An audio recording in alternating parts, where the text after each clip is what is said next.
حق کی زبان درازی مهاجر رور تسپک الفاظ ویل دا مهاجر په حق کی غلط الفاظ ویل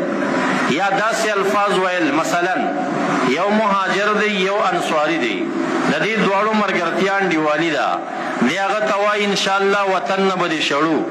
دغه الفاظ ویلو باندې د انسان د اسلام د جامع نه د منافقت په کور وردننه کېږي دا سړی منافق شمارېږي د دوی هغه کړي امدادونه به ضایع شي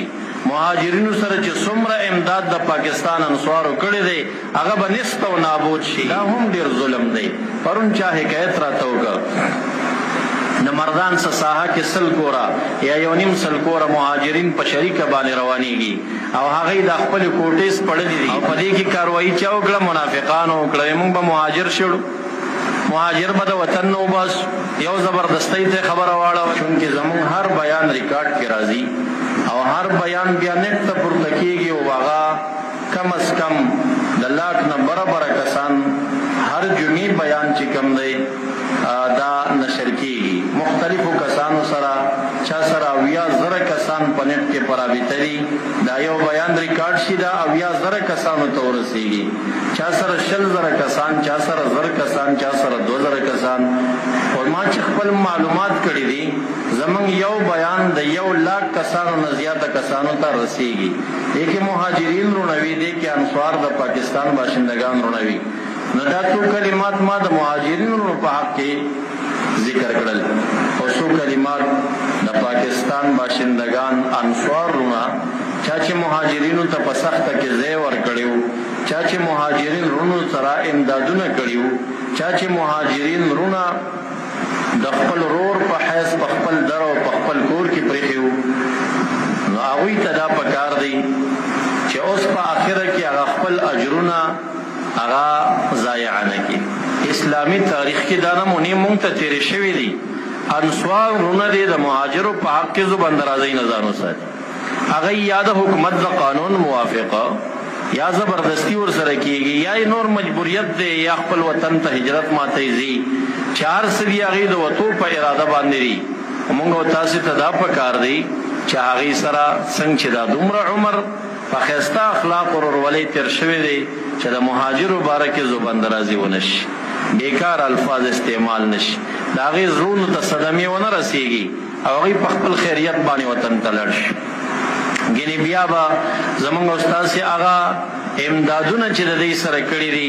انصارو ته چې کوم اجرونه الله تعالی ورکړي دي هغه به ټول نست او نابود او ضایع شي او په دې یو خبره چې د مهاجر په حق کې سپک الفاظ استعمال کو الله دې ونه کړي چې د اسلام په جامه د منافقانو په صف کې شمار نشو مهاجر تسپک الفاظ ویل مهاجر د وطن نه د شړلو الفاظ ویل قرآن کریم په حواله دا د منافقانو چغه وه چې لنخرجن الاعز منها الاذل موږ عزتمن یو موږ به ذلیل او خوار مهاجرین د وطن نه شړو دا د دوی الفاظو قرآن عظیم الشان موږ ته په شپږشتمه سپاره کې دا واقعه بیانه کړې ده چې منافقانو داسې الفاظ ویلي وو چې مهاجرو ته یې ذلیل ویلي وو خوار یې ویلي وو زما معززو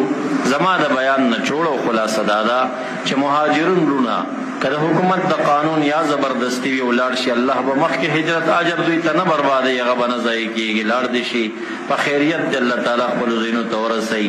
او انصار رونه دی د دې په حق کې د زبان درازۍ نه ځان وساتي د دې سره چې کوم ورورولي محبت او مغه شان د قایم وساتي او داسې کم نزاکتونه چې منځ ته راغلل په سرحداتو باندې په هغې کې د عوام رونه ځانونه نه راښکېلی او دا د خپل درمیان کې د دشمنۍ ذریعه نه ګرځئ ډېر مهاجر رونه موږ ته په شکایت باندې رالل وی زمونږ حنفي رونه زمونږ مذهبي رونه زمونږ د طریقت رونه وی د ترخم د جنګ نه بعد موږ ته تندي کې ګونجې راوستې دي د هغې تندي کې ملاوېدو کې فرق راغلی د هغې لهجه زمونږ سره بدله ده دا نقصان دی دا کمزوري ده د دوی دا مقصد چې د پاکستان او د افغانستان د ورورولي او محبت ختم کې سره خاص کر افغانان رونه دی یعنی افغانان مقصد دا چې پښتو زبان والا وي په ټوله دنیا کې زما په فکر زه ډېر وګرځېدم ایران ته بار بار لاړم دوبۍ ابوظبي اجمان او الین مسقط او سعودي او ډېر ملکونو کې زه بار بار لاړم او ډېر وګرځېدم خو زما چې څومره ملکونه ولیدل او څومره ما اسلام ولیده او د اسلام نه خبر یم د خپل کم علم موافقه نو دا اسلام را غونډ شوی دی په پښتنو کې راجمع دی. ګوري اسلام د نورو قومونو نه کوچ کړی دی، لګیا دی، روان دی. او پښتنو افغانانو چې کم اصول دي دا تقریبا 98% د اسلام سره موافقه او ډیر لږ اصول او قوانین به د اسلام مخالف وي.